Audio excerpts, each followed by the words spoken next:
ಇದ್ದೇನೆ ಪರಲೋಕದಲ್ಲಿರುವ ನಮ್ಮ ತಂದೆ. ಆಮೆನ್. ಪ್ರಿಯರಾದ ದೇವಜನರೇ, ಇವತ್ತು ನಾವು ಆಲೋಚನೆ ಮಾಡ್ತಿರುವಂಥ ಅಂಶದ ಹೆಸರು ಆತ್ಮ ಹಾಗೂ ಶರೀರ. ಅಂಶದ ಹೆಸರನ್ನು ಇನ್ನೊಂದು ಸಾರಿ ಹೇಳ್ತಿದ್ದೇನೆ. ಇವತ್ತು ನಾವು ಆಲೋಚನೆ ಮಾಡ್ತಿರುವಂಥ ಅಂಶದ ಹೆಸರು ಆತ್ಮ ಹಾಗೂ ಶರೀರ. ಓಕೆ, ಏನಕ್ಕೋಸ್ಕರ ಈ ಅಂಶವನ್ನು ಆಲೋಚನೆ ಮಾಡ್ತಿದ್ದೀವಿ?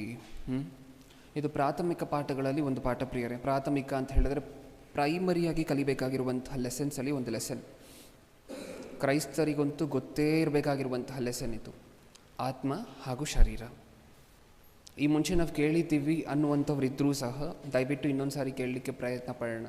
ಏಕೆಂದರೆ ಕ್ರೈಸ್ತರಾಗಿ ನಮ್ಮ ಜೀವನ ಹೇಗಿರಬೇಕು, ಹೇಗಿರುತ್ತೆ ಅಂತ ಹೇಳಿದ್ರೆ ಪ್ರತಿ ವಾರವೂ ನಮಗೆ ಕೆಲವು ವಿಚಾರಗಳು ನೆನಪು ಆಗ್ತಾನೆ ಇರಬೇಕು. ಅದಕ್ಕೋಸ್ಕರ ಗೊತ್ತಿರುವಂಥವರು ನೆನಪಿಸಿಕೊಳ್ಳೋದಕ್ಕೋಸ್ಕರ ಇನ್ನೊಂದು ಸಾರಿ ಅಂಶವನ್ನು ಕೇಳೋಣ. ಗೊತ್ತಿಲ್ಲದೆ ಇರುವಂಥವ್ರು ಹೊಸಬರು ಯಾರಾದರೂ ಇದ್ದರೆ ದಯವಿಟ್ಟು ಕಲಿಯುವಂತಹ ಉದ್ದೇಶವನ್ನು ಇಟ್ಕೊಂಡು ಈ ಅಂಶವನ್ನು ಕೇಳೋಣ. ಏನು ಕಲಿತಿದ್ದೀವಿ ಇಷ್ಟಕ್ಕೂ ಈ ಅಂಶದಲ್ಲಿ? ಆತ್ಮ ಹಾಗೂ ಶರೀರ, ಈ ಎರಡರ ಮಧ್ಯೆ ಇರುವಂತಹ ಕನೆಕ್ಷನ್, ರಿಲೇಷನ್ಶಿಪ್, ನಮ್ಮ ಆತ್ಮ ನಮ್ಮ ಶರೀರ. ಆತ್ಮವನ್ನು ಶರೀರವನ್ನು ಚೆನ್ನಾಗಿ ಅರ್ಥ ಮಾಡ್ಕೋಬೇಕು ಅಂತ ಹೇಳಿ, ಈ ಪ್ರಶ್ನೆಗೆ ಉತ್ತರ ಸಿಗಬೇಕು ಅಂತ ಹೇಳಿ ಇಷ್ಟಕ್ಕೂ ನಿಮ್ಮೆಲ್ಲರಿಗೂ ಗೊತ್ತು ಪ್ರಿಯರೇ, ಸಾವಾದ ನಂತರ ಏನು ನಡೆಯುತ್ತೆ? ಮನುಷ್ಯನ ಸಾವಾದ ನಂತರ, ಮರಣ ಆದ ನಂತರ ಏನು ನಡೆಯುತ್ತೆ ಅಂತ ಹೇಳಿ ತುಂಬ ಜನಕ್ಕೆ ಗೊತ್ತಾಗದೆ ಏನೇನು ಮಾಡಿದ್ರು ಅಂತ ಹೇಳಿ ನಿಮ್ಮೆಲ್ಲರಿಗೂ ಗೊತ್ತು. ಗೌತಮ್ ಬುದ್ಧ ಗೊತ್ತಲ್ವ ನಮಗೆ? ಅವರು ತಲೆ ಎತ್ತದಂತಹ ಪ್ರಶ್ನೆ ಏನು? ಅವ್ರ ರಾಜನ ಮಗ, ಇದು ನಮಗೆ ಗೊತ್ತಾ ಇಷ್ಟಕ್ಕೂ? ಅವ್ರು ಯಾರು? ಸ್ವತಃ ಮೂಲತಃ ಅವ್ರು ಯಾರು? ದೊಡ್ಡ ಅರಸನ ಮಗ.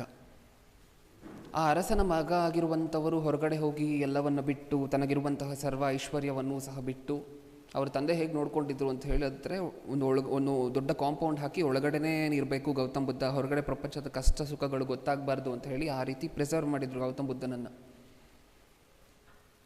ಅದಾದ ನಂತರ ಯಾವುದೋ ಒಂದು ಕಾರಣಕ್ಕೆ ಒಂದು ದಿನ ಹೋಗ್ತಾರಂತೆ ಆ ಕಾಂಪೌಂಡಿಂದ ಹೊರಗಡೆ. ಒಂದು ದಿನ ಹೋಗ್ತಾರಂತೆ. ಹೊರಗಡೆ ಹೋಗಿದ ತಕ್ಷಣ ಏನು ಕಾಣಿಸ್ತಾ ಅವ್ರಿಗೆ? ಸಾವು. ಆ ಸಾವನ್ನು ನೋಡಿದ ನಂತರ ಅವ್ರಿಗೊಂದು ಪ್ರಶ್ನೆ ತಲೆ ಎತ್ತುತ್ತೆ, ಹಾಗಾದರೆ ಸಾಯಬೇಕಾ ಎಲ್ಲರೂ ಸಹ? ಸಾವಾದ ನಂತರ ಏನಾಗುತ್ತೆ? ಆ ಪ್ರಶ್ನೆಗೆ ಉತ್ತರವನ್ನು ಹುಡುಕೊಂಡು ತಪಸ್ ಮಾಡಿ ಕೂತಂಥವರು ಸುಮಾರು ವರ್ಷಗಟ್ಟಲೆ, ಸುಮಾರು 30 ವರ್ಷ ಅನಿಸುತ್ತೆ ಗೌತಮ್ ಬುದ್ಧ ತಪಸ್ ಮಾಡಿದಂತಹ ಅವಧಿ. ಇದನ್ನು ಏನಕ್ಕೆ ಹೇಳಿದೆ ಅಂದರೆ, ಹೊರಗಡೆ ಪ್ರಪಂಚ ಏನನ್ನು ತಿಳ್ಕೊಳ್ಳಿಕ್ಕೆ ಕಷ್ಟಪಡ್ತಿದ್ದಾರೆ ಹೇಳಿ? ಸಾವಾದ ನಂತರ ಏನಾಗುತ್ತೆ, ನಾನು ಯಾರು, ನನ್ನ ಆತ್ಮ ಅಂದರೆ ಏನು, ನನ್ನ ಶರೀರ ಅಂದರೆ ಏನು, ನಾನು ಆತ್ಮನ ಶರೀರನ, ಈ ಸತ್ಯವನ್ನು ತಿಳ್ಕೊಳ್ಲಿಕ್ಕೆ ಎಷ್ಟು ಕಷ್ಟಪಡ್ತಿದ್ದಾರೆ? ಸ್ವಲ್ಪ ಜನ ತಪಸ್ ಮಾಡ್ತಿದ್ದಾರೆ ವರ್ಷಗಟ್ಟಲೆ ಕೂತ್ಕೊಂಡು. ಸ್ವಲ್ಪ ಜನ ಹಿಮಾಲಯಕ್ಕೆ ಹೋಗಿ ತಪಸ್ ಮಾಡಿದ್ರೆ ಏನಾದರೂ ಬರುತ್ತೇನೋ, ಇನ್ನೂ ಏನಾದರೂ ಸಿಕ್ಬೋದೇನೋ, ಈ ಜ್ಞಾನ ನಾನು ಹಿಮಾಲಯಕ್ಕೆ ಹೋಗಿ ತಪಸ್ ಮಾಡಿದ್ರೆ ಇನ್ನೂ ಅರ್ಥ ಆಗುತ್ತೇನೋ ಅಂತ ಹೇಳಿ ಹಿಮಾಲಯಕ್ಕೆ ಹೋಗಿ ಇನ್ನೊಂದು ಸ್ವಲ್ಪ ಜನ ತಪಸ್ ಮಾಡ್ತಿದ್ದಾರೆ ಒಂದೇ ವಿಚಾರವನ್ನು ತಿಳ್ಕೊಳ್ಲಿಕ್ಕೆ. ಸಾವಾದ ನಂತರ ಏನಾಗುತ್ತೆ ಇದನ್ನು ತಿಳ್ಕೊಳ್ಲಿಕ್ಕೆ. ನಾನಂದರೆ ಯಾರು, ನನ್ನ ಆತ್ಮನ, ನನ್ನ ಶರೀರನ, ನನ್ನ ಶರೀರ ಏನಾಗುತ್ತೆ ಸತ್ತ ನಂತರ, ನನ್ನ ಆತ್ಮ ಏನಾಗುತ್ತೆ ಸತ್ತ ನಂತರ, ಇದನ್ನು ತಿಳ್ಕೊಳ್ಲಿಕ್ಕೆ ಎಷ್ಟು ಕಷ್ಟಪಡ್ತಿದ್ದಾರಲ್ವ ಪ್ರಪಂಚದಲ್ಲಿ. ದೇವರು ನಮಗೆ ಕೊಟ್ಟಿರುವಂತಹ ಭಾಗ್ಯ ಏನು? ದೇವರು ನಮಗೆ ಕೊಟ್ಟಿರುವಂತಹ ಭಾಗ್ಯ ಏನು?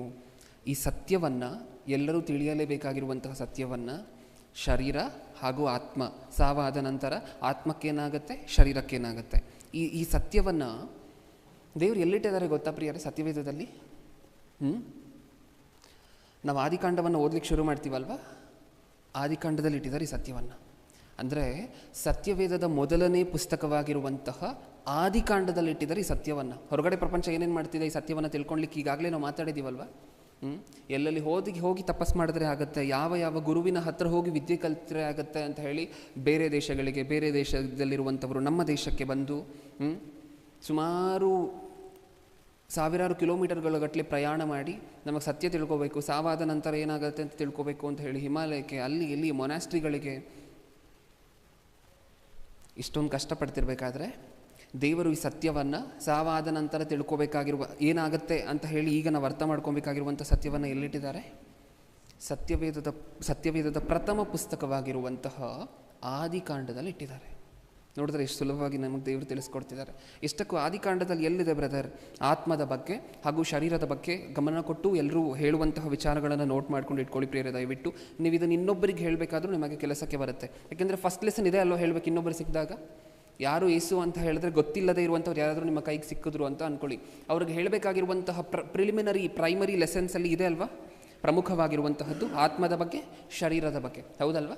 ಅದಕ್ಕೋಸ್ಕರ ಗಮನ ಕೊಟ್ಟು ಕೇಳಿಸ್ಕೊಳ್ಳಿ. ಇಷ್ಟಕ್ಕೂ ಆದಿಕಾಂಡದಲ್ಲಿ ಎಲ್ಲಿದೆ ಶರೀರದ ಬಗ್ಗೆ, ಆತ್ಮದ ಬಗ್ಗೆ? ಆದಿಕಾಂಡ 25ನೇ ಅಧ್ಯಾಯ, ಆದಿಕಾಂಡ 25ನೇ ಅಧ್ಯಾಯ 8ನೇ ವಚನ. ಆದಿಕಾಂಡ 25ನೇ ಅಧ್ಯಾಯ 8ನೇ ವಚನ. ಯಾರು? ಅಬ್ರಹಾಮನು ಪೂರ್ಣಾಯುಷ್ಯದಿಂದ ದಿನ ತುಂಬಿದ ಮುದುಕನಾಗಿ ಪ್ರಾಣ ಬಿಟ್ಟು ತನ್ನ ಪಿತೃಗಳ ಬಳಿಗೆ ಸೇರಿದನು. ಮುಂದೆ ಅವನ ಮಕ್ಕಳಾದ ಇಸಾಕ್, ಇಸ್ಮಾಯೇಲರು ಹಿತ್ತಿಯನಾದ ಚೋರಹನ ಮಗ ಎಫ್ರೋನನ ಭೂಮಿಯಲ್ಲಿರುವ ಮಕ್ಪೇಲದ ಗವಿಯಲ್ಲಿ ಅವನಿಗೆ ಸಮಾಧಿ ಮಾಡಿದರು. ಇಲ್ಲಿ ಎರಡು ವಿಚಾರದ ಬಗ್ಗೆ ಬರೆಸಿದ್ದಾರೆ ಪ್ರಿಯರೇ. ಅಬ್ರಹಾಮನ ಸಾವಾಯಿತಂತೆ, ಅಬ್ರಹಾಮನಿಗೂ ಮರಣ ಬಂತಂತೆ. ಓಕೆ, ಇಲ್ಲಿ ಅಬ್ರಹಾಮನ ಮರಣ ಬಂದ ತಕ್ಷಣ ಮರಣ ಆದ ನಂತರ ಏನೇನಾಗ್ತಿದೆ ಅಂತ ಅನ್ನುವಂತಹ ಸತ್ಯ ಬರೆಸಿದ್ದಾರೆ ಇಲ್ಲಿ ದೇವರು. ಏನೇನಾಯ್ತಂತೆ ಮರಣ ಆದ ನಂತರ? ಅವನು ಪೂರ್ಣಾಯುಷ್ಯದಿಂದ ದಿನ ತುಂಬಿದ ಮುದುಕನಾಗಿ ಪ್ರಾಣ ಬಿಟ್ಟು ಏನಾಯ್ತಂತೆ? ತನ್ನ ಪಿತೃಗಳ ಬಳಿಗೆ ಸೇರಿದರು. ಅಬ್ರಹಾಮನಿಗೆ ಏನಾಯ್ತಂತೆ? ಮರಣ ಆದ ನಂತರ ಪಿತೃಗಳ ಬಳಿಗೆ ಸೇರಿದರು. ನೆಕ್ಸ್ಟ್ ಅಷ್ಟೇ ಅಲ್ಲ, ಇನ್ನೂ ಬರ್ಸಿದ್ದಾರೆ, ಇನ್ನೂ ಏನೋ ಆಯ್ತಂತೆ. ಅದಾದಮೇಲೆ ಏನಾಯ್ತಂತೆ? ಅವನ ಮಕ್ಕಳಾದ ಇಸಾಕ್, ಇಸ್ಮಾಯೇಲರು ಹಿತ್ತಿಯನಾದ ಚೋರಹನ ಮಗನು ಎಫ್ರೋನನ ಭೂಮಿಯಲ್ಲಿರುವ ಮಕ್ಪೇಲದ ಗವಿಯಲ್ಲಿ ಅವನಿಗೆ ಸಮಾಧಿ ಮಾಡಿದರು. ಅವನಿಗೆ ಏನು ಮಾಡಿದ್ರಂತೆ ಅಂದರೆ, ಸತ್ಯವೇದದ ಭಾಷೆಯಲ್ಲಿ ಹೇಳಬೇಕಂದ್ರೆ ಅಬ್ರಹಾಮನ ಮರಣ ಆಯಿತು. ಅಬ್ರಹಾಮನ ಮರಣ ಆದ ನಂತರ ಎಲ್ಲಿಗೆ ಸೇರಿಸಲ್ಪಟ್ಟರು? ಅಬ್ರಹಾಮನು ಪಿತೃಗಳ ಬಳಿಗೆ ಸೇರಿಸಲ್ಪಟ್ಟರು. ಈಗ ಅವ್ರ ಮಕ್ಕಳು ಏನು ಮಾಡ್ತಿದ್ದಾರೆ? ಅದೇ ಅಬ್ರಹಾಮನಿಗೆ ಹೇಳಿ ಏನು ಮಾಡಿದ್ರು? ಸಮಾಧಿ ಮಾಡಿದ್ರು. ಫಸ್ಟ್ ಏನು ಓದ್ಕೊಂಡ್ವಿ? ಎರಡು ಸೆಂಟೆನ್ಸ್ ಓದ್ಕೊಂಡ್ವಾ? ಅಬ್ರಹಾಮನ ಮರಣ ಆದ ನಂತರ ಏನಾಯಿತು ಅನ್ನುವಂಥ 2 ಸೆಂಟೆನ್ಸ್ ಓದ್ಕೊಂಡ್ವಾ? ಫಸ್ಟ್ ಸೆಂಟೆನ್ಸಲ್ಲಿ ಏನಾಯಿತು? ಅಬ್ರಹಾಮನ ಮರಣ ಆದ ನಂತರ ಅಬ್ರಹಾಮನು ಪಿತೃಗಳ ಬಳಿಗೆ ಸೇರಿಸಲ್ಪಟ್ಟರು. ನೆಕ್ಸ್ಟ್ ಸೆಂಟೆನ್ಸಲ್ಲಿ ಏನಾಯಿತು? ಅದೇ ಅಬ್ರಹಾಮನನ್ನು ಮಕ್ಕಳು ತಗೊಂಡು ಹೋಗಿ ಸಮಾಧಿ ಮಾಡಿದ್ರು. ಇಷ್ಟಕ್ಕೂ ಅಬ್ರಹಾಮನನ್ನು ಪಿತೃಗಳ ಬಳಿಗೆ ಸೇರಿಸಿದ್ರು ಅಂತ ಸತ್ಯವೇದದಲ್ಲಿ ಓದ್ಕೊಂಡ್ವಿ. ಅದೇ ಅಬ್ರಹಾಮನನ್ನು ಮಕ್ಕಳು ತೊಗೊಂಡೋಗಿ ಸಮಾಧಿ ಮಾಡಿದ್ರು. ಒಬ್ಬ ವ್ಯಕ್ತಿಯನ್ನು 2 ಕೆಲಸ ಮಾಡಲಿಕ್ಕಾಗತ್ತೆ?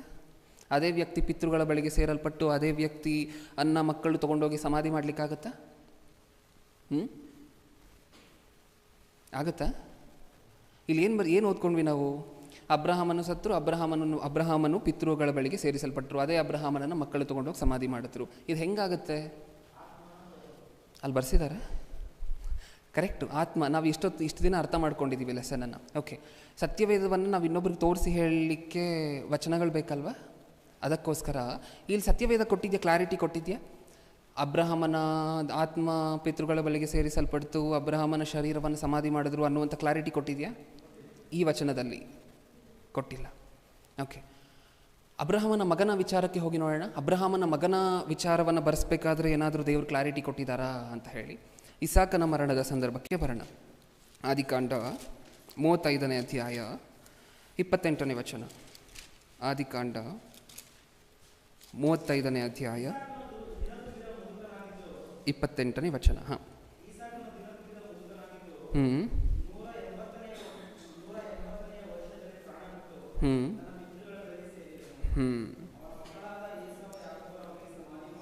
ಹೌದಾ?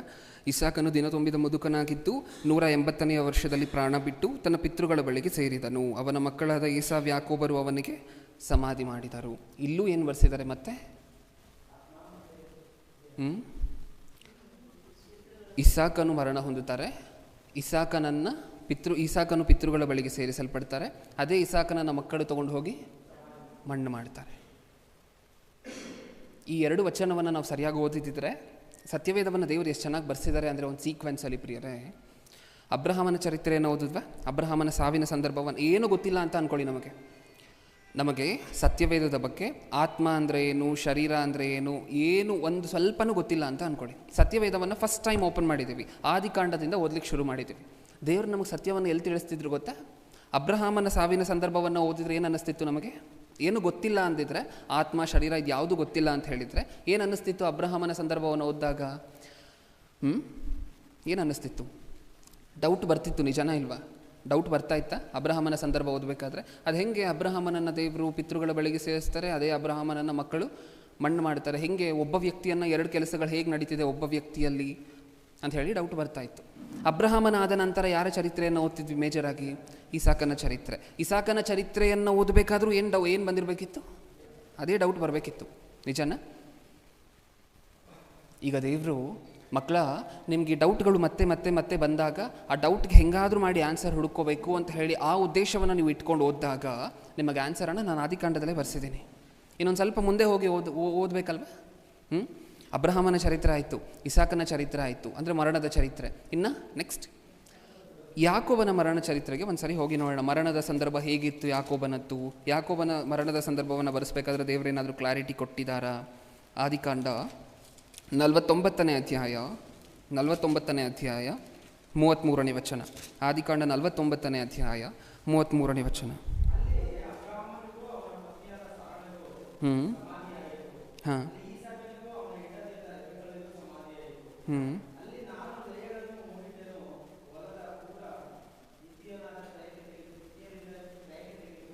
49:33.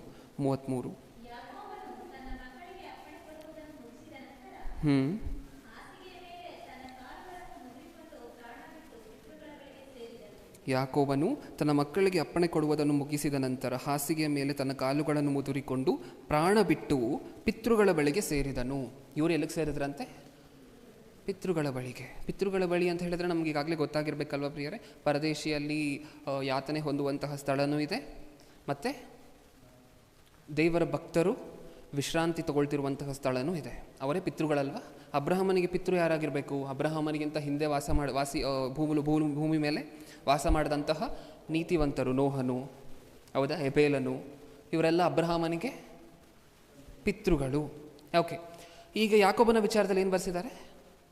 ಯಾಕೋಬನ ಮರಣ ಆಯ್ತಂತೆ, ಮತ್ತೆ ಯಾಕೋಬನ ಎಲ್ಲಿಗೆ ಸೇರಿಸಲ್ಪಟ್ರಂತೆ? ಪಿತೃಗಳ ಬಳಿಗೆ ಸೇರಿಸಲ್ಪಟ್ಟರು. ಇಲ್ಲಿ ಏನಾದರೂ ಕ್ಲಾರಿಟಿ ಕೊಟ್ಟಿದ್ದಾರಾ ದೇವರು? ಯಾಕೋಬನ ಸಾವಿನ ವಿಚಾರದಲ್ಲಿ ಬರೆಸ್ಬೇಕಾದ್ರೆ ಏನಾದರೂ ಕ್ಲಾರಿಟಿ ಕೊಟ್ಟಿದ್ದಾರಾ? ಇದರಲ್ಲಿ ಆತ್ಮ ಯಾವುದು, ಇದರಲ್ಲಿ ಶರೀರ ಯಾವುದು, ಯಾವುದು ಪಿತೃಗಳ ಬಳಿಗೆ ಸೇರಿಸಲ್ಪಡ್ತಿದೆ, ಯಾವುದು ಮಣ್ಣಿಗೆ ಹೋಗ್ತಿದೆ, ಮಕ್ಕಳು ಯಾವುದನ್ನು ತಗೊಂಡೋಗಿ ಸಮಾಧಿ ಮಾಡ್ತಿದ್ದಾರೆ ಅಂತ ಏನಾದರೂ ಕ್ಲಾರಿಟಿ ಕೊಟ್ಟಿದ್ದಾರೆ? 12ನೇ ವಚನ ಓದೋಣ. 50ನೇ ಅಧ್ಯಾಯ, ಆದಿಕಾಂಡ 50ನೇ ಅಧ್ಯಾಯ 12ನೇ ವಚನ. ಯಾಕೋಬನ ಮಕ್ಕಳು ತಂದೆಯ ಅಪ್ಪಣೆಯ ಮೇರೆಗೆ ಏನನ್ನ ತಗೊಂಡು ಹೋದ್ರಂತೆ? ಅವನ ಶವವನ್ನು ಕಾನಾನ್ ದೇಶಕ್ಕೆ ಹೊತ್ತುಕೊಂಡು ಹೋಗಿ ಮಕ್ಪೇಲ ಎಂಬ ಬಯಲಿನಲ್ಲಿರುವ ಗವಿಯೊಳಗೆ ಸಮಾಧಿ ಮಾಡಿದರು. ಹಾಗಾದರೆ ಇಷ್ಟು ವರ್ಷ ಅಬ್ರಹಾಮನ ಮಕ್ಕಳು ಅವರನ್ನು ತಗೊಂಡೋಗಿ ಸಮಾಧಿ ಮಾಡಿದ್ರಂತೆ, ಅವರ ಶರೀರವನ್ನು. ಇಸಾಕನ ಮಕ್ಕಳು ತಗೊಂಡೋಗಿ ಸಮಾಧಿ ಮಾಡಿದ್ದು ಏನನ್ನ ಇಲ್ಲಿ ಬರ್ಸಿದಾರಲ್ವ? ಇನ್ನೊಂದು ಸಾರಿ ಓದೋಣ ಅದೇ ಮಾತನ್ನು.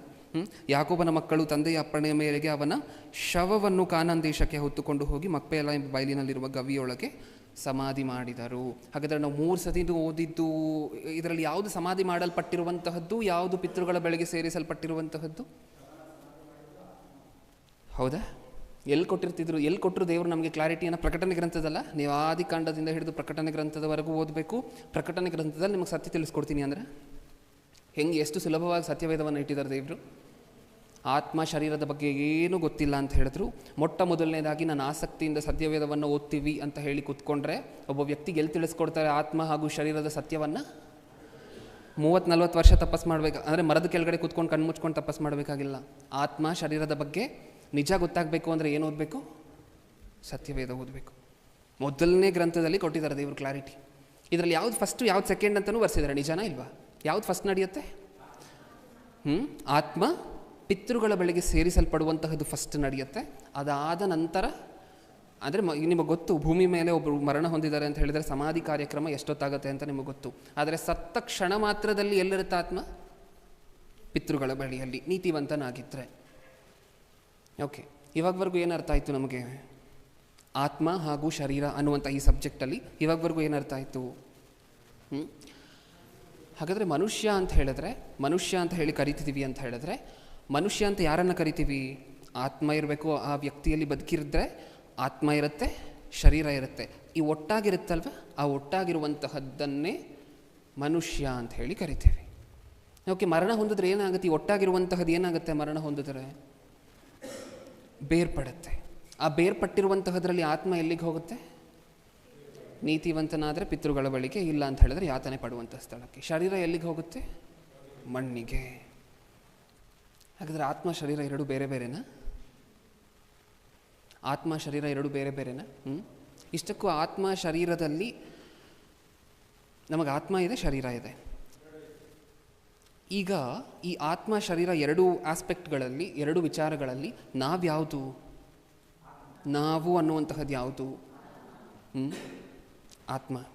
ಅದನ್ನು ಇನ್ನೊಬ್ಬರಿಗೆ ನಾವು ತೋರಿಸ್ಬೇಕಾದ್ರೆ, ಫುಲ್ ಕ್ಲಾರಿಟಿ ಕೊಡಬೇಕಾದ್ರೆ ಯಾವ ಯಾವ ವಚನಗಳನ್ನು ತೋರಿಸ್ಬೇಕು? ನಾವು ಆತ್ಮ, ನಮಗೆ ಏನೇನಿದೆ? ಆತ್ಮ ಇದೆ, ಶರೀರ ಇದೆ. ಈ ಎರಡು ಆಸ್ಪೆಕ್ಟ್ಗಳಲ್ಲಿ ನಾವು ಅನ್ನುವಂತಹದ್ದು ಯಾವುದು? ಉದಾಹರಣೆಗೆ ನನ್ನ ಉದಾಹರಣೆ ಕೊಡಬೇಕು ಅಂತ ಹೇಳಿದ್ರೆ, ಮನೋಜ್ ಅಂತ ಹೇಳಿ ಹೆಸರಿರುವಂತಹದ್ದು ನನ್ನ ಆತ್ಮಕ್ಕ, ನನ್ನ ಶರೀರಕ್ಕ? ಆತ್ಮಕ್ಕೆ. ಅದನ್ನು ಇನ್ನೊಬ್ಬರ ಹತ್ರ ಹೇಳಬೇಕು ಅಂತ ಹೇಳಿದ್ರೆ ಫುಲ್ ಕ್ಲಾರಿಟಿ ಕೊಡುವಂತಹ ವಚನಗಳಿದೆ ಸತ್ಯವೇದದಲ್ಲಿ. ಯಾವ ಯಾವ ವಚನಗಳು ಅದರ ಬಗ್ಗೆ ಕ್ಲಾರಿಟಿ ಕೊಟ್ಟು ಮಾತಾಡುತ್ತೆ? ಒಂದು ಸರಿ ನೋಡೋಣ. ದಾನಿಯೇಲನ ಗ್ರಂಥ 7ನೇ ಅಧ್ಯಾಯ 15ನೇ ವಚನ. ದಾನಿಯೇಲನ ಗ್ರಂಥ 7ನೇ ಅಧ್ಯಾಯ 15ನೇ ವಚನ.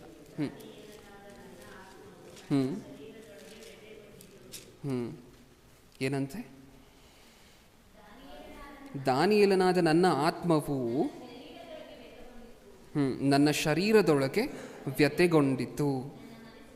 ಸಾಕು ಪ್ರಿಯರೇ, ಏನರ್ಥ ಆಯಿತು ನಮಗೆ ಮಾತಿನಿಂದ? ಈ ವಚನ ಹೇಳ್ತಿದ್ಯಾ ಆತ್ಮ ಶರೀರ ಇವೆರಡರಲ್ಲಿ ನಾವ್ಯಾವುದು ಅನ್ನುವಂತಹದನ್ನು ಹೇಳ್ತಿದ್ಯಾ?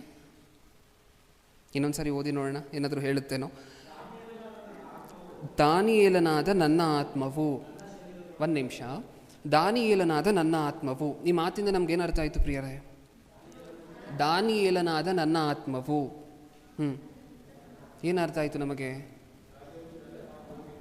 ದಾನಿಯೇಲನಾದ ನನ್ನ ಆತ್ಮವು. ಹಾಗಾದರೆ ಇವ್ರ ಆತ್ಮಕ್ಕಿರುವಂಥ ಹೆಸರೇನು ಅಂತ ನೀವೇ ಹೇಳಿ. ದಾನಿಯೇಲನಾದ ನನ್ನ ಆತ್ಮವು, ಇವ್ರ ಆತ್ಮಕ್ಕಿರುವಂಥ ಹೆಸರೇನು? ದಾನಿಯೇಲನು. ಹಾಗಾದರೆ ಇವ್ರ ಶರೀರಕ್ಕಲ್ವ ಹೆಸರದು? ದಾನಿಯೇಲನಾದ ನನ್ನ ಆತ್ಮವು, ಇವ್ರ ಆತ್ಮ ಏನಂತೆ? ಇವ್ರ ಆತ್ಮ ಏನು? ದಾನಿಯೇಲನು. ಹಾಗಾದರೆ ಆತ್ಮಕ್ಕ ಇರುವಂತಹದ್ದು ಹೆಸರು? ಈಗ ಶರೀರ ಏನಂತೆ? ಹಾಗಾದರೆ ಆತ್ಮವು, ದಾನಿಯೇಲನಾದ ನನ್ನ ಆತ್ಮವು ನನ್ನ ಶರೀರದೊಳಗೆ ವ್ಯತೆಗೊಂಡಿತು. ನನ್ನ ಶರೀರದೊಳಗೆ ವ್ಯತೆಗೊಂಡಿತು. ಇವ್ರ ಶರೀರ ಅಲ್ವಂತೆ, ಇವರೇ ಶರೀರ ಅಲ್ವಂತೆ, ಶರೀರ ಇವ್ರದಂತೆ.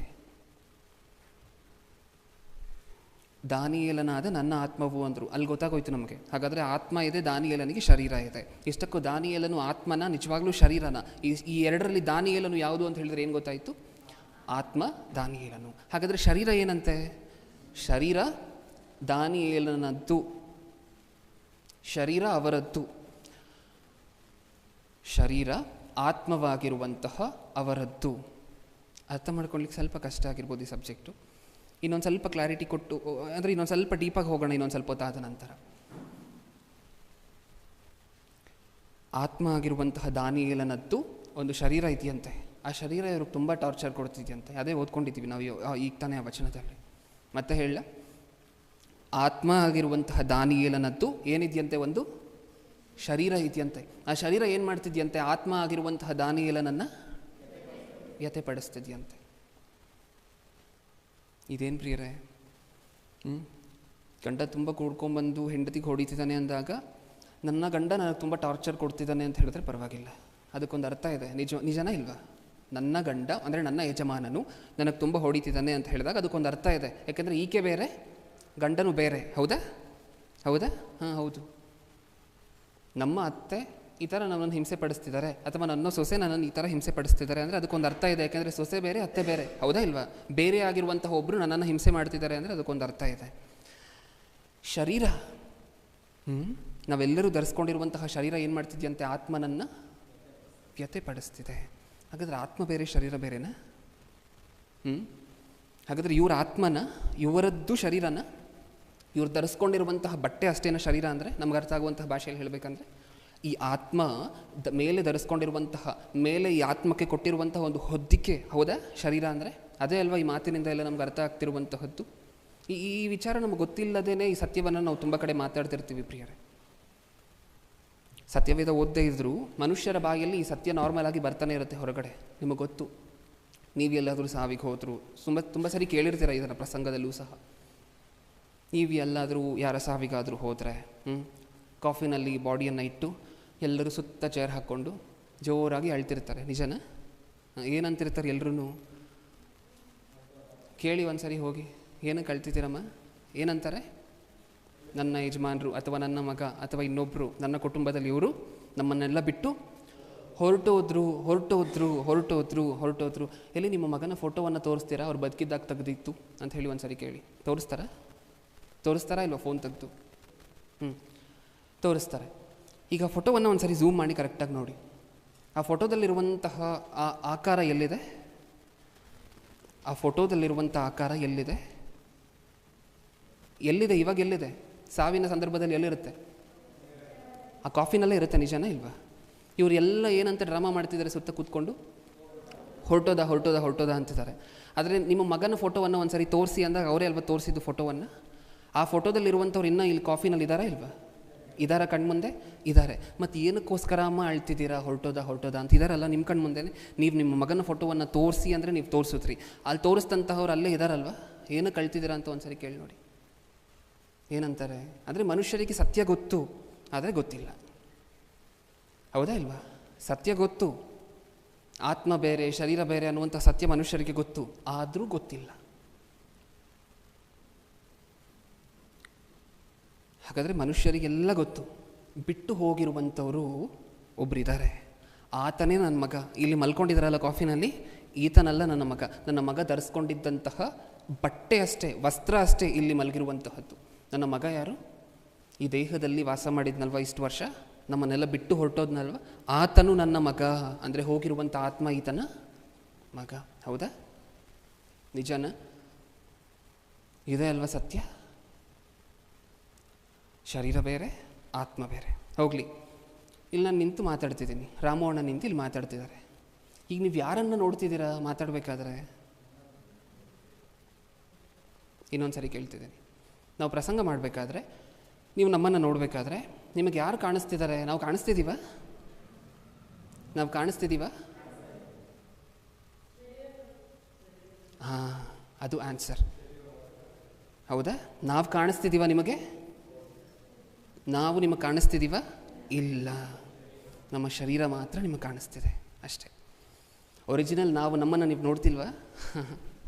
ನೀವಿಷ್ಟು ಜನ ಇದ್ದೀರಾ, ಒರಿಜಿನಲ್ ಆಗಿ ನಿಮ್ಮನ್ನು ನಾನು ನೋಡಲಿಕ್ಕಾಗತ್ತಾ? ಇಲ್ಲಿ ವಿಚಾರಕರವಾಗಿರುವಂಥ ಸಂಗತಿ ಏನು ಅಂದರೆ, ಭೂಮಿ ಮೇಲೆ ಬದುಕಿದ್ದಾಗ ಒರಿಜಿನಲ್ ಆಗಿ ಒಬ್ಬರು ಇನ್ನೊಬ್ಬರ ಕಣ್ಣಿಗೆ ಕಾಣಿಸೋದಿಲ್ಲ. ಯಾಕೆ? ನಾವು ಹೊದ್ಕೊಂಡಿರುವಂತಹ ಶರೀರ ಮಾತ್ರ ಹೊರಗಡೆ ಕಾಣಿಸ್ತಿದೆ. ನಾವು ಇದನ್ನು ಬಿಟ್ಟು ಹೊರಟೋಗ್ತೀವಿ ಪ್ರಪಂಚದಲ್ಲಿ. ಹೊರಟೋದ ಅಂತ ಅಳ್ತಿರ್ತಾರಲ್ವ ಕೂತ್ಕೊಂಡು ತಾಯಂದಿರು, ಮಕ್ಕಳು ಹೋದಾಗ.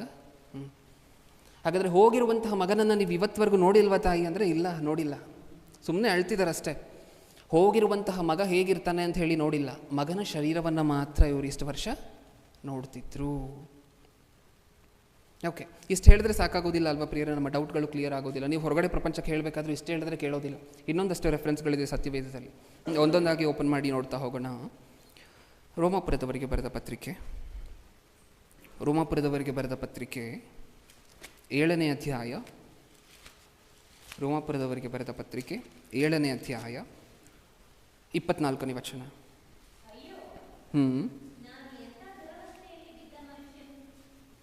ನಾನು ಎಂಥ ದುರಾವಸ್ಥೆಯಲ್ಲಿ ಬಿದ್ದ ಮನುಷ್ಯನು,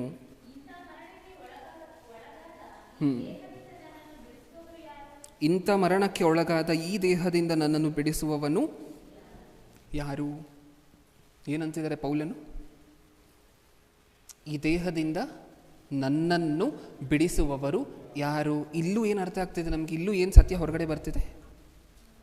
ಈ ದೇಹದಿಂದ ನಿಮ್ಮ ಕೈಯನ್ನು ಒಂದ್ಸರಿ ನೋಡ್ಕೊಂಡು ಒಂದ್ಸರಿ ಮಾತನ್ನು ಹೇಳಿ ನೋಡಿ, ಅವಾಗ ನಿಮ್ಗೆ ಇನ್ನೂ ಕ್ಲಿಯರಾಗಿ ಅರ್ಥ ಆಗುತ್ತೆ ಸತ್ಯ. ಈ ದೇಹದಿಂದ ನನ್ನನ್ನು ಬಿಡಿಸುವಂಥವರು ಯಾರು? ಆದರೆ ನಾನು ದೇಹ ಅಲ್ಲ, ನಾನು ಶರೀರ ಅಲ್ಲ, ನನ್ನದ್ದು ಶರೀರ ಅಷ್ಟೇ. ನಾನು ಏನಾಗಬೇಕು? ಅತಿ ಬೇಗನೆ ಏನಾಗಬೇಕು? ನಾನು ಈ ಶರೀರವನ್ನು ಬಿಟ್ಬಿಡಬೇಕು. ಈ ಶರೀರ ನನ್ನನ್ನು ತುಂಬ ಟಾರ್ಚರ್ ಮಾಡ್ತಿದೆ. ದಾನಿಯೇಲನ ಬಾಯಿಂದ ಯಾವ ಮಾತು ಬಂತು ಹೇಳಿ? ದಾನಿಯೇಲನ ಬಾಯಿಂದ ಯಾವ ಮಾತು ಬಂತು? ನನ್ನನ್ನು, ಆತ್ಮವಾಗಿರುವಂಥ ನನ್ನನ್ನು ಈ ಶರೀರ ಏನು ಮಾಡ್ತಿದೆ? ವ್ಯಥೆಪಡಿಸ್ತಿದೆ. ಪೌಲನ ಬಾಯಿಂದ ಏನು ಮಾತು ಬರ್ತಿದೆ? ಈ ದೇಹದಿಂದ ನನ್ನನ್ನು ಬಿಡಿಸುವವರು ಯಾರು? ಅಂದರೆ ಸರಿಯಾಗಿ ಈಗ ದಾನಿಯೇಲನ ಭಾಷೆಯಲ್ಲಿ ಒಂದು ಸರಿ ಪೌಲನು ಹೇಳಿದಂತಹ ಮಾತನ್ನು ಒಂದು ಸರಿ ಹೇಳಿ. ಪೌಲನ ಶರೀರನೂ ಸಹ ಪೌಲನಿಗೆ ಏನು ಮಾಡ್ತಿದೆ ಹಾಗಾದರೆ? ಈ ಯಾವಾಗಾದರೂ ಬಿಟ್ಟು ಹೋಗ್ತೀನೋ ಈ ಶರೀರವನ್ನು ಅಂತಿದ್ದಾರೆ ಅಂತ ಹೇಳಿದ್ರೆ, ಈ ಶರೀರ ಏನು ಮಾಡ್ತಿದೆ? ಪೌಲನನ್ನು ವ್ಯಥೆಪಡಿಸ್ತಿದೆ.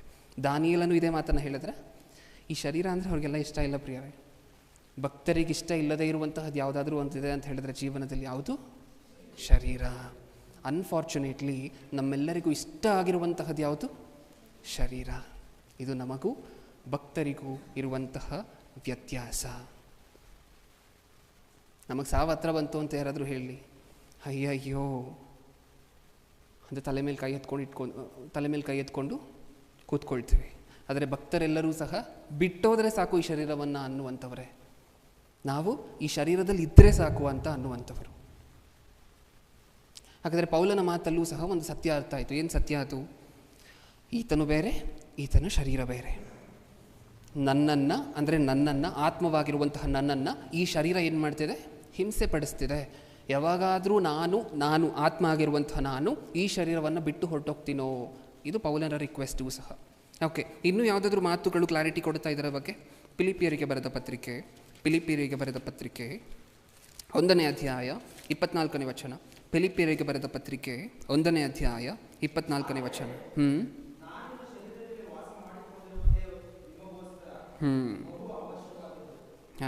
ಆದರೆ ನಾನಿನ್ನು ಶರೀರದಲ್ಲಿ ವಾಸ ಮಾಡಿಕೊಂಡಿರುವುದೇ ನಿಮಗೋಸ್ಕರ. ನಾನಿನ್ನು ಶರೀರದಲ್ಲಿ ವಾಸ ಮಾಡಿಕೊಂಡಿರುವುದು. ನಾನೊಂದು ಮನೆ ಬಾಡಿಗೆಗೆ ತೊಗೊಂಡೆ, 10,000 ರೂಪಾಯಿ ಬಾಡಿಗೆ. ಆ ಮನೆಯಲ್ಲಿ ನಾನು ವಾಸ ಮಾಡ್ತೀನಿ ಅಂತ ಹೇಳಿದ್ರೆ ಅದು ಕೇಳಲಿಕ್ಕೆ ಚೆನ್ನಾಗಿರುತ್ತೆ. ಏನು ಚೆನ್ನಾಗಿರುತ್ತೆ ಹೇಳಿ? ನಾನೊಂದು ಮನೆಯನ್ನು ಬಾಡಿಗೆಗೆ ತೊಗೊಂಡೆ ಅಥವಾ ಒಂದು ಮನೆಯನ್ನು ಕಟ್ಟಿದೆ, ಆ ಮನೆಯಲ್ಲಿ ನಾನು ವಾಸ ಮಾಡ್ಕೊಂಡಿರ್ತೀನಿ ಅಂದರೆ ಅದಕ್ಕೊಂದು ಅರ್ಥ ಇದೆ. ಪೌಲನ್ ಏನಂತಿದ್ದಾರೆ? ನಾನು ಶರೀರದಲ್ಲಿ ವಾಸ ಮಾಡ್ಕೊಂಡಿದ್ದೀನಿ. ಶರೀರದಲ್ಲಿ ಇವರು ವಾಸ ಮಾಡ್ತಿದ್ದಾರೆ? ಇವರು ಅನ್ನುವಂಥ ಇವರ ಆತ್ಮ ಶರೀರದಲ್ಲಿ ವಾಸ ಮಾಡ್ತಿದ್ಯಾ? ಇನ್ನೂ ಸ್ಪಷ್ಟವಾಗಿ ಹೇಳಬೇಕು ಅಂತ ಹೇಳಿದ್ರೆ, ಈ ಲೋಕದಲ್ಲಿ ಇರಲಿಕ್ಕೆ ಒಂದು ಮನೆ ಒಳಗಡೆ ನಾವು ಹೇಗಿರ್ತೀವೋ ಅದೇ ರೀತಿ ಶರೀರ ಅನ್ನುವಂಥ ಈ ಮನೆ ಒಳಗಡೆ ಆತ್ಮ ಇದೆ. ಆತ್ಮ ಬೇರೆ, ಶರೀರ ಬೇರೆ. ಈ ಲೋಕದಲ್ಲಿ ಈ ನಮ್ಮ ಆತ್ಮ ಇರುವವರೆಗೂ ಮಾತ್ರ ನಮಗೆ ಪ್ರೊಟೆಕ್ಷನ್ ಕೊಡಲಿಕ್ಕೆ ಹೊರಗಡೆ ಏನು ಕೊಟ್ಟಿದ್ದಾರೆ ದೇವರು? ಒಂದು ಕವಚವನ್ನು ಕೊಟ್ಟಿದ್ದಾರೆ, ಅದು ಶರೀರ ಅಷ್ಟೇನಾ? ಶರೀರ ಅಂದರೆ ಅಷ್ಟೇನಾ? ಅಷ್ಟೇ. ಸಮಾಧಿ ಮಾಡುವುದಕ್ಕಿಂತ ಮುಂಚೆ, ನಮ್ಮ ಮನೆಯವರು ಬಂದು ಸಮಾಧಿ ಮಾಡುವುದಕ್ಕಿಂತ ಮುಂಚೆ, ನಾವು ಮರಣ ಹೊಂದಿದ ನಂತರ ನಮ್ಮ ದೇಹವನ್ನು ಸಮಾಧಿ ಮಾಡುವುದಕ್ಕಿಂತ ಮುಂಚೆ ಆತ್ಮ ಹೊರಟೋಗಿರುತ್ತೆ. ಎಲ್ಲರೂ ಇಲ್ಲಿ ಅಳ್ತಿರ್ತಾರೆ, ನಾವು ಅಲ್ಲಿ ಅಳ್ತಿರ್ತೀವಿ, ಅಷ್ಟೇ ಡಿಫ್ರೆನ್ಸ್. ಹೌದಾ ಇಲ್ವಾ? ಮನೆಯವರೆಲ್ಲ ಕೂತ್ಕೊಂಡು ಇಲ್ಲಿ ಅಳ್ತಿರ್ತಾರೆ, ನಾವು ನಿಜವಾಗ್ಲೂ ಆತ್ಮದ ಬಗ್ಗೆ ಯೋಚನೆ ಮಾಡ್ಕೊಳ್ದೆ ಹೋದರೆ ಎಲ್ಲಿ ಅಳ್ತಿರ್ತೀವಿ? ಅಲ್ಲಿ ಅಳ್ತಿರ್ತೀವಿ. ಹೋಗಲಿ ಪ್ರಿಯರೇ, ನಾವು ಯಾವತ್ತೂ ಈ ಆತ್ಮವನ್ನು ಸೀರಿಯಸ್ ಆಗಿ ತೊಗೊಂಡಿದ್ದೀವಿ. ಇವಾಗ ಏನು ಅನ್ನಿಸ್ತು ನಮಗೆ? ಇಷ್ಟರವರೆಗೂ ಸಂದೇಶ ಕೇಳಿದ ನಂತರ ಯಾವುದು ಮುಖ್ಯ ಅಂತ ಅನ್ನಿಸ್ತಾನ? ಆತ್ಮನ. ಅದು ಮುಖ್ಯ ಅನ್ನಿಸ್ತಾ?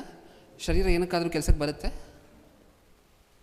ಓಕೆ, ಈಗ ಆತ್ಮ ಮುಖ್ಯ ಆಗಿರುವಂತಹ ನಾವಾಗಿರುವಂತಹ ಆತ್ಮ, ಶರೀರ ನಮ್ಮದಷ್ಟೇ. ನಾವಾಗಿರುವಂತಹ ಆತ್ಮ ಶರೀರಕ್ಕೆ ತುಂಬ ಯೋಚನೆ ಮಾಡಿದ್ದೀವಿ ನಾವು ಇಷ್ಟು ವರ್ಷ, ನಿಜನೇ ಇಲ್ವಾ?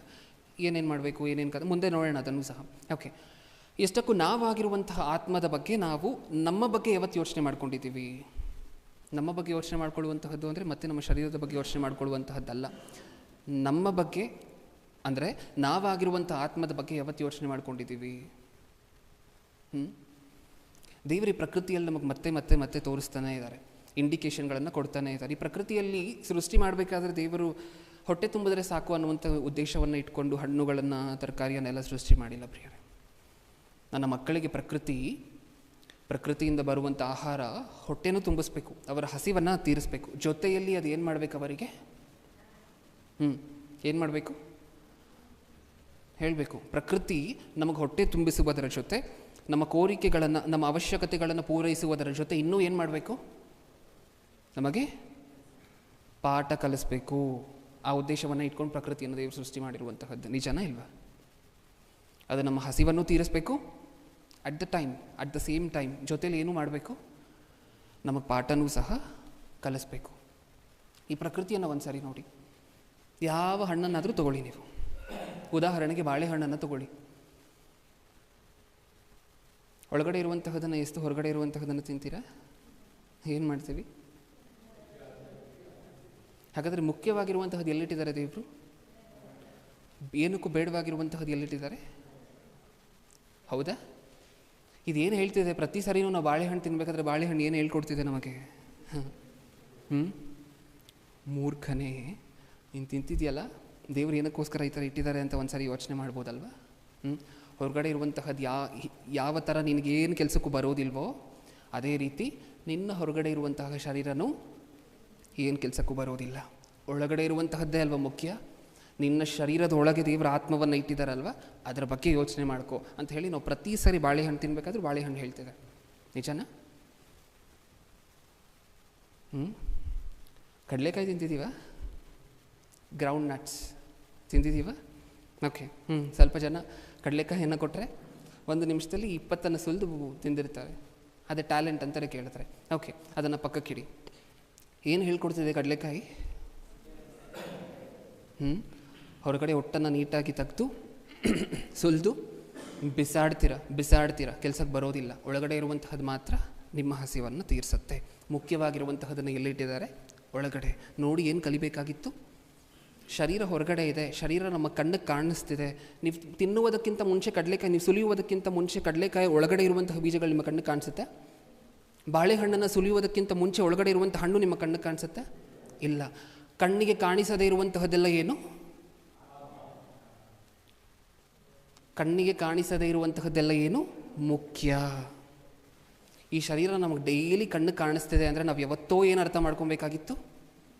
ಇದು ಮುಖ್ಯ ಅಲ್ಲ, ಇದರೊಳಗಡೆ ಒಂದಿದೆ, ಅದು ಮುಖ್ಯ. ಡೈಮಂಡನ್ನು ನೋಡಿ, ಡೈಮಂಡ್ ಹೇಗೆ ಉತ್ಪತ್ತಿ ಆಗುತ್ತೆ ಅಂತ ಹೇಳಿ ನಮ್ಮೆಲ್ಲರಿಗೂ ಗೊತ್ತಲ್ವ? ಕೋಲ್ ಅಂತ ನಾವೇನು ಕರಿತೀವಿ, ಇದ್ದಲು, ಕಲ್ಲಿದ್ದಲಲ್ಲ, ಚಾರ್ಕೋಲ್ ಅಲ್ಲ, ಕೋಲ್ ಒಳಗಡೆ ಭೂಮಿಯೊಳಗೆ ಸುಮಾರು ಮಿಲಿಯನ್ ವರ್ಷಗಳು ಇಟ್ಟರೆ ಅದು ಡೈಮಂಡ್ ಆಗಿ ಬದಲಾಗುತ್ತೆ ಅನ್ನುವಂತಹ ಸತ್ಯ ನಮ್ಮೆಲ್ಲರಿಗೂ ಗೊತ್ತು. ಎಲ್ಲಿಟ್ಟಿದ್ದಾರೆ? ಮೇಲಿಟ್ಟಿದ್ದಾರೆ. ದೇವರು ಭೂಮಿಯ ಮೇಲ್ಗಡೆ ಹಾಗೆ ಇಟ್ಟಿದ್ದಾರೆ. ಗ್ರೌಂಡಲ್ಲಿ ಎಲ್ಲಿಟ್ಟಿದ್ದಾರೆ? ಭೂಮಿಯ ಆಳದಲ್ಲಿ. ಬೆಲೆಯುಳ್ಳಂತಹದ್ದು ಬೇಕಾ? ಒಳಗಡೆ ಇದೆ. ದೇವರದನ್ನು ಭದ್ರಪಡಿಸಿ ಒಳಗಡೆ ಇಟ್ಟಿದ್ದಾರೆ. ಮುತ್ತುಗಳು ನಮ್ಮೆಲ್ಲರಿಗೂ ಗೊತ್ತು, ಪರ್ಲ್ ಅಂತ ಹೇಳಿ ಕರಿತೀವಿ ಅದನ್ನು. ಎಲ್ಲಿರುತ್ತೆ? ಸಮುದ್ರದ ದಡದಲ್ಲಿ ಸಾಮಾನ್ಯವಾಗಿ ಸಿಕ್ಕೋದಿಲ್ಲ. ಅದು ಎಲ್ಲಿ ಸಿಕ್ಕುತ್ತೆ?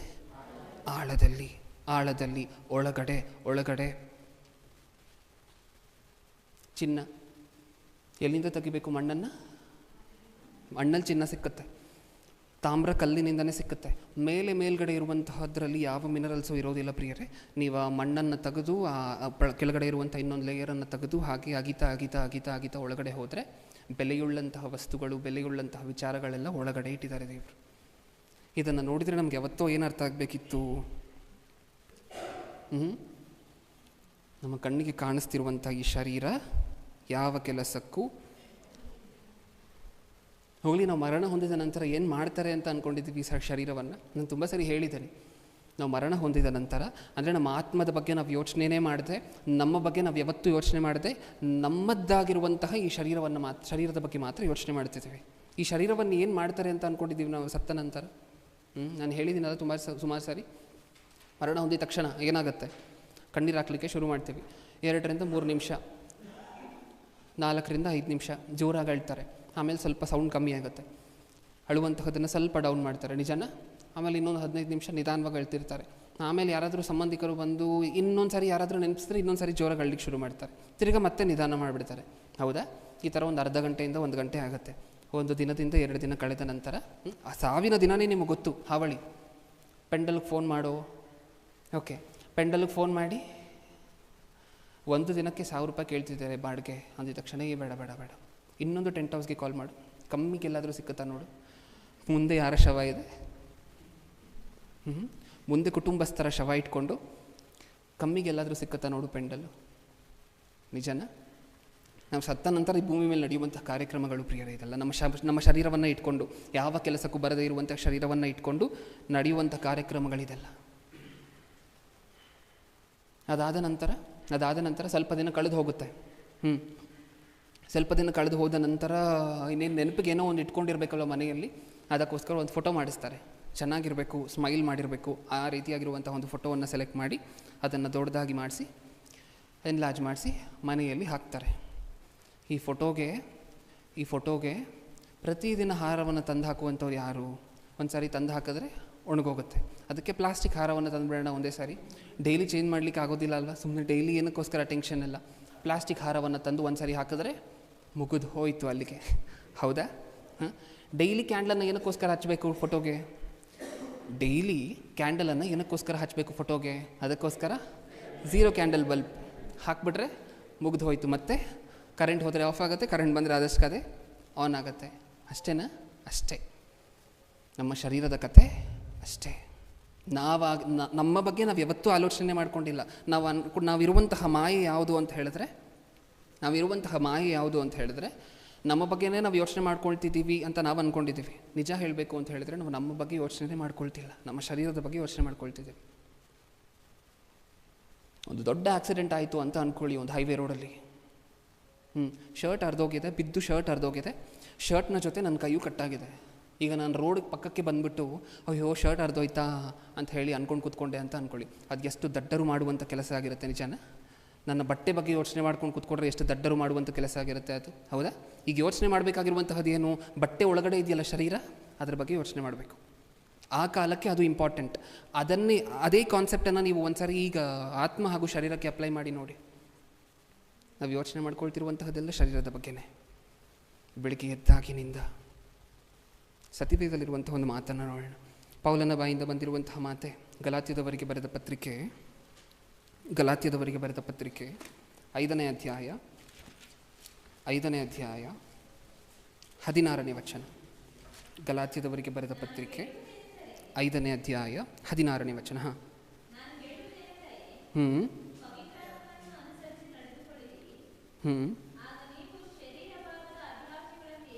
17ರಿಂದ ಓದೋಣ ಪ್ರಿಯರೇ. 17. ಯಾಕೆಂದರೆ ಶರೀರ ಭಾವವು ಅಭಿಲಾಷಿಸುವುದು ಆತ್ಮನಿಗೆ ವಿರುದ್ಧವಾಗಿದೆ, ಆತ್ಮನು ಅಭಿಲಾಷಿಸುವುದು ಶರೀರ ಭಾವಕ್ಕೆ ವಿರುದ್ಧವಾಗಿದೆ. ಇಲ್ಲಿ ಫೈಟ್ ಏನಂತೆ? ನಮಗೆ ಎರಡೂ ಇದೆಯಾ? ನಮಗೆ ಶರೀರನೂ ಇದೆಯಾ? ಇದೆ. ನಮಗೆ ಆತ್ಮನೂ ಇದೆಯಾ? ಇದೆ. ಇಷ್ಟಕ್ಕೂ ಈ ಎರಡಕ್ಕೂ ಏನಿದೆಯಂತೆ ಮಧ್ಯ? ವಿರೋಧ. ನಮ್ಮ ಶರೀರ ಕೇಳ್ಕೊಳ್ಳುವಂತಹದ್ದು ನಮ್ಮ ಆತ್ಮಕ್ಕೆ ವಿರುದ್ಧವಾಗಿದೆ. ಅಂದರೆ ನಮ್ಮ ಶರೀರ, ನಮ್ಮ ಬಟ್ಟೆ, ಶರೀರ ಅಂದರೆ ಏನು? ನಾವು ಹಾಕ್ಕೊಂಡಿರುವಂತಹ ವಸ್ತ್ರ, ನಮ್ಮ ಭಾಷೆಯಲ್ಲಿ ಹೇಳಬೇಕು ಅಂದರೆ ಈ ಶರೀರ ಏನು ಕೇಳುತ್ತೋ ಅದು ನಾವಾಗಿರುವಂಥ ಆತ್ಮಕ್ಕೆ ಏನಾಗಿದೆಯಂತೆ? ವಿರುದ್ಧವಾಗಿದೆ. ನಾವಾಗಿರುವಂತಹ ಆತ್ಮ ಏನನ್ನಾದರೂ ಅಪೇಕ್ಷಿಸಿದ್ರೆ ಅಪೇಕ್ಷಿಸುವಂತಹದ್ದು ಯಾವುದಕ್ಕೆ ವಿರುದ್ಧವಾಗಿರುತ್ತೆ? ಶರೀರಕ್ಕೆ ವಿರುದ್ಧವಾಗಿರುತ್ತೆ. ಅಂದರೆ ಆತ್ಮ ಕೋರಿಕೊಳ್ಳುವಂತಹದ್ದು ಬೇರೆ, ಶರೀರ ಕೋರಿಕೊಳ್ಳುವಂತಹದ್ದು ಬೇರೆ. ಇನ್ನೊಂದು ಸಾರಿ ಓದೋಣ ಅದೇ ಮಾತನ್ನು. ಯಾಕೆಂದರೆ ಶರೀರ ಭಾವವು ಅಭಿಲಾಷಿಸುವುದು ಆತ್ಮನಿಗೆ ವಿರುದ್ಧವಾಗಿದೆ. ಆತ್ಮನು ಅಭಿಲಾಷಿಸುವುದು ಶರೀರ ಭಾವಕ್ಕೆ ವಿರುದ್ಧವಾಗಿದೆ. ನಮ್ಮ ವಿರೋಧಿ ಯಾರು? ನಮ್ಮ ಶತ್ರು ಯಾರು? ಪಾಕಿಸ್ತಾನ? ನಾವು ಜೀವನದಲ್ಲಿ ಶತ್ರು ಅಂತ ಯಾರನ್ನಾದರೂ ಹೇಳಬೇಕು ಅಂತ ಹೇಳಿದ್ರೆ ನಮ್ಮ ಹತ್ರ ಹಣ ಕಿತ್ಕೊಂಡು ಹೋಗುವಂಥವರನ್ನು, ನಮ್ಮನ್ನು ಮೋಸ ಮಾಡುವಂಥವರನ್ನು, ಹೊರಗಡೆ ಪ್ರಪಂಚವನ್ನು ಅಲ್ವೇ ಅಲ್ಲ. ನಮ್ಮನ್ನು ನಿಜವಾಗ್ಲೂ ಮೋಸ ಮಾಡುವಂಥವ್ರು, ನಮಗೆ ನಿಜವಾಗ್ಲೂ ಇವ್ರು ಶತ್ರು ಅಂತ ಹೇಳಬೇಕು ಅಂತ ಹೇಳಿದ್ರೆ ಫಸ್ಟ್ ಪ್ಲೇಸಲ್ಲಿ ಯಾರು ಇರ್ತಾರೆ? ಶರೀರ ಅಲ್ಲ, ಅಪವಾದಿ, ಹೌದಾ? ನೆಕ್ಸ್ಟ್ ಸೆಕೆಂಡ್ ಪ್ಲೇಸ್ ಯಾರಿಗೆ ಕೊಡಬೇಕು? ನಮ್ಮ ಶರೀರ, ಹೌದಾ? ಯಾಕೆ? ಅಪವಾದಿನೂ ನಮಗೆ ಪರಲೋಕ ಸಿಕ್ಕದಂಗೆ ನರಕಕ್ಕೆ ಕಳಿಸ್ತಾನೆ. ನಮ್ಮ ಶರೀರನೂ ಸಹ ನಮಗೆ ಪರಲೋಕ ಸಿಕ್ಕದಂಗೆ ನಮ್ಮ ಆತ್ಮವನ್ನು, ನಾವಾಗಿರುವಂಥ ಆತ್ಮವನ್ನು, ನಮ್ಮನ್ನು ನರಕಕ್ಕೆ ಕಳಿಸ್ತಾನೆ. ನಿಜನ? ಈಗ ಹೇಳಿ, ನಮಗೆ ನಿಜವಾಗ್ಲೂ ಶತ್ರು ಯಾರು? ನಮ್ಮ ಶರೀರ. ಯಾವತ್ತು ನಾವು ಶತ್ರು ಥರ ನೋಡ್ಕೊಂಡಿದ್ದೀವಿ ಹೋಗಲಿ ಶರೀರವನ್ನು? ಯಾವತ್ತು ಶತ್ರುವಿನ ರೀತಿ ಟ್ರೀಟ್ ಮಾಡಿದ್ದೀವಿ ನಮ್ಮ ಶರೀರವನ್ನು? ಯಾವತ್ತಾದರೂ ಟ್ರೀಟ್ ಮಾಡಿದ್ದೀವಿ ಶರೀರವನ್ನು ಶತ್ರುವಿನ ರೀತಿ? ಶತ್ರುವನ್ನು ಇಷ್ಟು ದಿನ ನೋಡ್ಕೊಂಡಿರುವಂತಹದ್ದೆಲ್ಲ ಚೀಫ್ ಗೆಸ್ಟ್ನ ರೀತಿಯಲ್ಲೇ, ಹೌದಾ? ನಮ್ಮ ಶರೀರ ಏನು ನಮಗೆ ಚೀಫ್ ಗೆಸ್ಟ್. ಏನಾದರೂ ಕಮ್ಮಿ ಮಾಡಿದ್ದೀವ ನಮ್ಮ ಶರೀರಕ್ಕೆ? ಏನಾದರೂ? ಬೆಳಗ್ಗೆ ಎದ್ದ ತಕ್ಷಣ ಶುರುವಾಗುತ್ತೆ ಶರೀರಕ್ಕೆ ಸೇವೆ. ನಮ್ಮ ಶರೀರವನ್ನು ಶುಚಿ ಮಾಡ್ಕೊಳ್ತಿದ್ದೀವ? ಶರೀರಕ್ಕೆ ಸೇವೆ ಮಾಡ್ತಿದ್ದೀವಿ, ಶರೀರವನ್ನು ಶುಚಿ ಮಾಡ್ಕೊಳ್ತಿದ್ದೀವಿ, ಆತ್ಮಕ್ಕೆ ಸಂಬಂಧಪಟ್ಟಿರುವಂತಹ ಜ್ಞಾನವನ್ನು ಹೇಳಲಿಕ್ಕೆ ಇನ್ನೊಂದು ಕಡೆ ಹೋಗ್ತಿದ್ದೀವಿ, ಅದು ಇದು ಅಂತ ಹೇಳಿದ್ರೆ ಪರವಾಗಿಲ್ಲ. ಆತ್ಮಕ್ಕೆ ಸಂಬಂಧಪಟ್ಟ ವಿಚಾರಗಳಿಗೋಸ್ಕರ ಶರೀರವನ್ನು ಶುಚಿ ಮಾಡ್ಕೊಳ್ತೀವಿ ಅನ್ಬೋದು.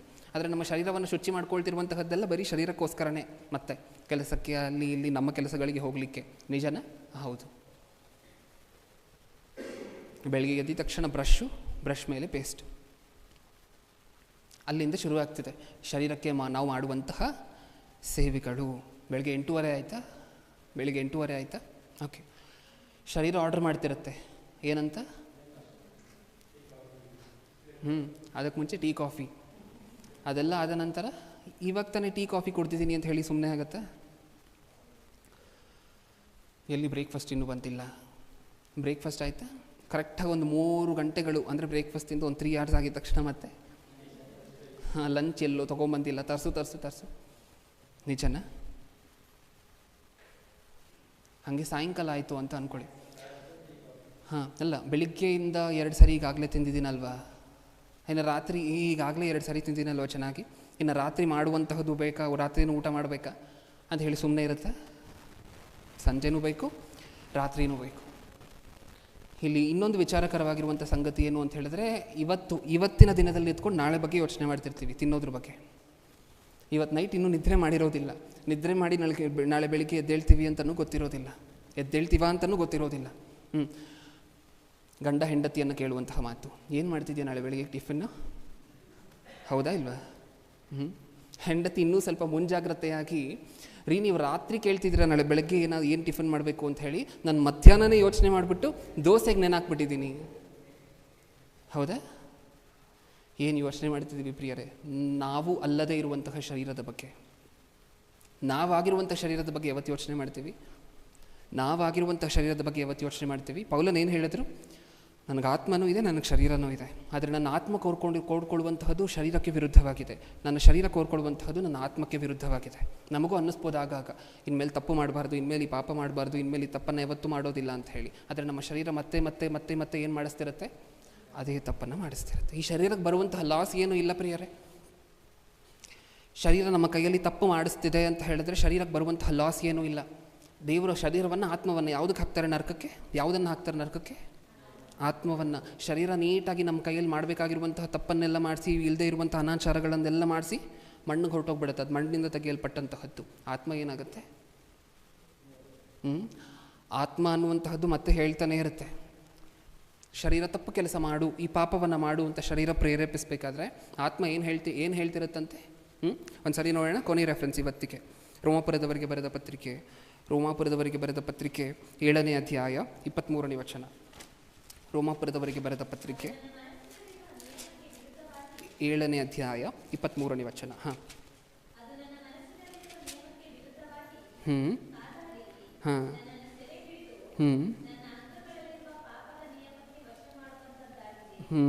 ಹೌದಾ?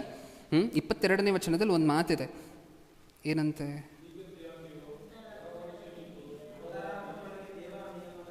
ಒಂದು ನಿಮಿಷ 21ನೇ ವಚನದಿಂದ ಓದ್ಬೇಡ, ಇನ್ನೊಂದು ಸ್ವಲ್ಪ ಕ್ಲಿಯರ್ ಆಗಿರುತ್ತೆ. 21ನೇ ವಚನ.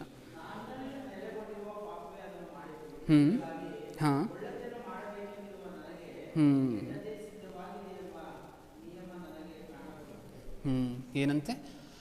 ಆತ್ಮ ಯಾವಾಗಲೂ, ನಾವು ಅಂದರೆ ಆತ್ಮನೇ ಅಲ್ವಾ? ನಾವು ಅಂದರೆ ಆತ್ಮನೇ ಅಲ್ವಾ? ಇಲ್ಲಿ ಪೌಲನು ಅಂದರೆ ಯಾರು? ಪೌಲನ ದೇಹನ, ಆತ್ಮನ? ಪೌಲನ ಆತ್ಮ. ಈಗ ಪೌಲನ ಆತ್ಮ ತನಗೇನು ಹೇಳ್ಕೊಡುತ್ತಂತೆ 21ನೇ ವಚನದ ಪ್ರಕಾರ? ಹೀಗಿರಲಾಗಿ ಒಳ್ಳೆಯದನ್ನು ಮಾಡಬೇಕೆಂದಿರುವ ನನಗೆ ಹಾಗಾದರೆ ಪೌಲನಾಗಿರುವಂತಹ ತನಗೆ ಏನಿದೆಯಂತೆ? ತನ್ನ ಆತ್ಮ ಏನು ಹೇಳ್ಕೊಡ್ತಿದ್ಯಂತೆ? ಒಳ್ಳೇದು ಮಾಡು ಪೌಲನೇ. ಆದರೆ ಅದು ಮಾಡ್ಲಿಕ್ಕೆ ಆಗ್ತಿಲ್ವಂತೆ. ಯಾರು ತಡಿತಿರುವಂಥವ್ರು ಯಾರಂತೆ? ಕೆಳಗಡೆ ಓದೋಣ.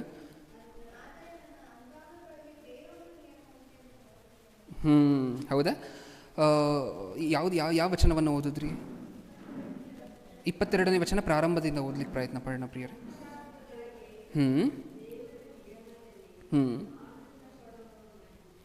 ಹೌದಾ? ಅಂತರಾತ್ಮ. ಆತ್ಮ ಎಲ್ಲಿದೆ?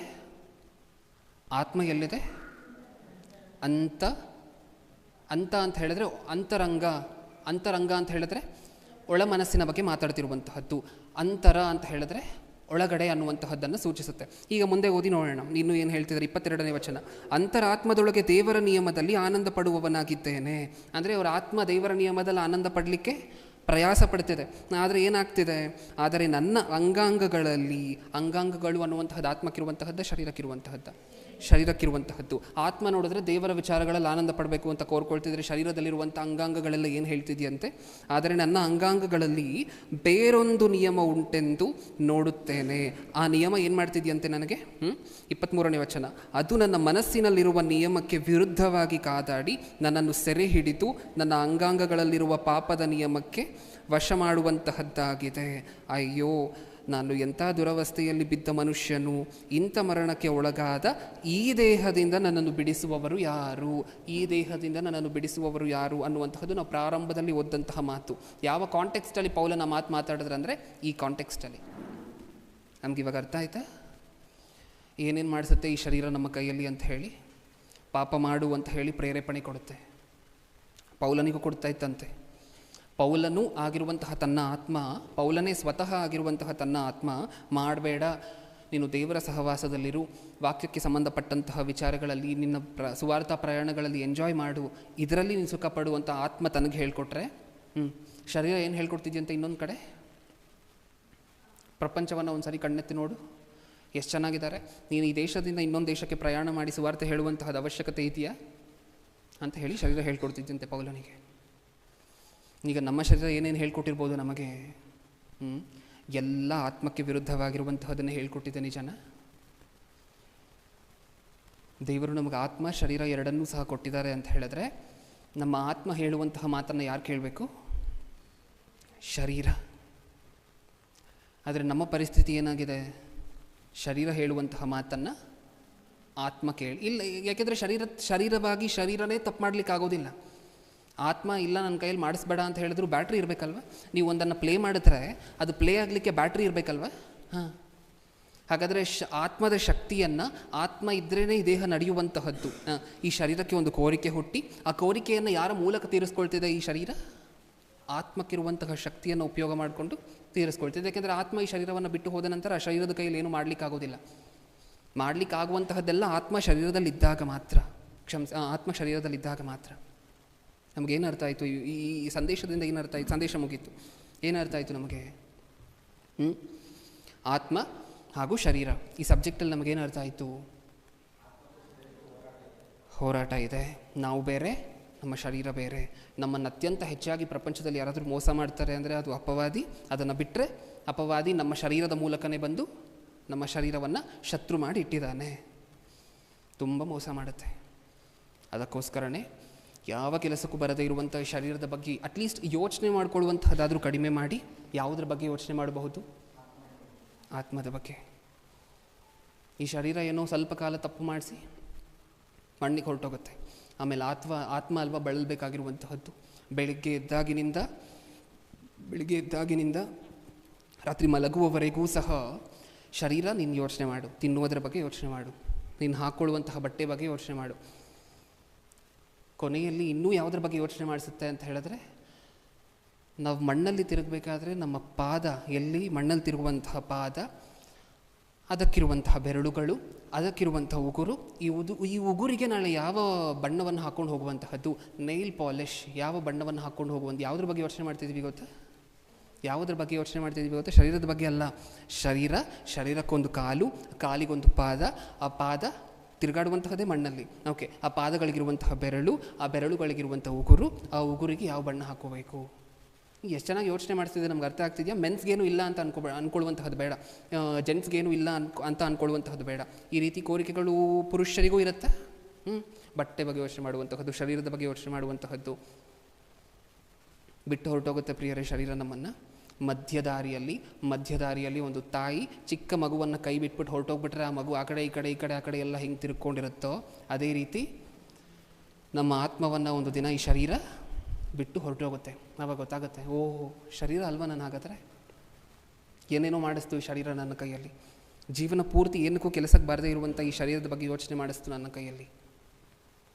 ನಾವು ಶರೀರ ಅಲ್ಲ, ನಾವು ಆತ್ಮದ ಬಗ್ಗೆ ಇನ್ನು ಮುಂದೆ ಯೋಚನೆ ಮಾಡಿಕೊಳ್ಳಲಿಕ್ಕೆ ಪ್ರಯತ್ನ ಮಾಡೋಣ. ಕಣ್ಮುಚ್ಚಿ, ಸಮಯ ಆಗಿದೆ, ಪ್ರಾರ್ಥನೆ ಮಾಡಿ ಮುಗಿಸೋಣ. ಪ್ರೀತಿಯುಳ್ಳ ಪರಲೋಕದಲ್ಲಿರುವ ನಮ್ಮ ತಂದೆ ಒಂದು ಮಹೋನ್ನತವಾದ ದಿನವನ್ನು ಕೊಟ್ಟಿಕ್ಕಾಗಿ ನಿಮಗೆ ಸ್ತೋತ್ರ ಅಪ್ಪ. ಹೌದು, ವರ್ಷಗಟ್ಟಲೆ ಜನ ಹಿಮಾಲಯಕ್ಕೆ ಅಲ್ಲಿ ಇಲ್ಲಿ ಇನ್ನೊಂದು ದೇಶಕ್ಕೆ ಹೋದರೆ, ತಪಸ್ಸಿಗೆ ಕೂತ್ಕೊಂಡ್ರೆ, ಕಣ್ಣು ಮುಚ್ಕೊಂಡು ಕೂತ್ಕೊಂಡ್ರೆ ಮರದ ಕೆಳಗೆ ಈ ಸತ್ಯ ಎಲ್ಲ ಗೊತ್ತಾಗುತ್ತೆ ಅಂತ ಹೇಳಿ ಪ್ರಪಂಚ ಅಂದ್ಕೊಂಡಿದೆ ತಂದೆ. ಆದರೆ ನಿಮ್ಮ ಮಕ್ಕಳಾಗಿರುವಂತಹ ನಮಗೆ ನೀವು ಬರೆಸಿರುವಂತಹ ಗ್ರಂಥದಲ್ಲಿ ಪ್ರಪ್ರಥಮವಾಗಿರುವಂತಹ ಪುಸ್ತಕವಾಗಿರುವ ಆದಿಕಾಂಡದಲ್ಲೇ ಈ ಸತ್ಯಗಳನ್ನೆಲ್ಲ ತಿಳಿಸ್ಕೊಟ್ಟಿದ್ದೀರಾ ಅಪ್ಪ. ನಿಮ್ಗೆ ಅದಕ್ಕೋಸ್ಕರ ಕೃತಜ್ಞತೆಗಳು. ಸತ್ಯ ತಿಳ್ಕೊಂಡಿರುವಂತಹ ನಾವು ಪ್ರಪಂಚದ ರೀತಿಯಲ್ಲದೆ ಇನ್ನು ಮುಂದೆ ನಮ್ಮ ಶರೀರದ ಬಗ್ಗೆ ಯೋಚನೆ ಮಾಡುವಂತಹದನ್ನು ಕಡಿಮೆ ಮಾಡಿ, ಆತ್ಮಕ್ಕೆ ಸಂಬಂಧಪಟ್ಟ ನಾವಾಗಿರುವಂತಹ ಆತ್ಮಕ್ಕೆ ಸಂಬಂಧಪಟ್ಟ ವಿಚಾರಗಳ ಬಗ್ಗೆ ಯೋಚನೆ ಮಾಡ್ತೀವಿ ಅನ್ನುವಂತಹ ಭರವಸೆಯನ್ನು ಕೊಡ್ತಾ, ಎರಡನೇ ಸಂದೇಶ ಕೇಳಬೇಕಾದ್ರೂ ಅಣ್ಣವರ ಜೊತೆ ಪರಿಶುದ್ಧಾತ್ಮರ ಸಹಾಯವನ್ನಿಟ್ಟು ಕೇಳುವಂತಹ ನಮ್ಮಲ್ಲೂ ಸಾತ್ವಿಕತೆಯನ್ನು, ದೀನ ಮನಸ್ಥಿತಿಯನ್ನು ಇಡಿ ಅನ್ನುವಂಥ ಕೋರಿಕೆ ನಿಮ್ಮ ಮುಂದೆ ಇಡ್ತಾ ನನ್ನ ಪ್ರಾರ್ಥನೆ ಯೇಸು ಕ್ರಿಸ್ತರ ನಾಮದಲ್ಲಿ ಸಮರ್ಪಿಸಿ ಬೇಡಿಕೊಳ್ಳುತ್ತಿದ್ದೇನೆ, ಪರಲೋಕದಲ್ಲಿರುವ ನಮ್ಮ ತಂದೆಯೇ. ಆಮೆನ್.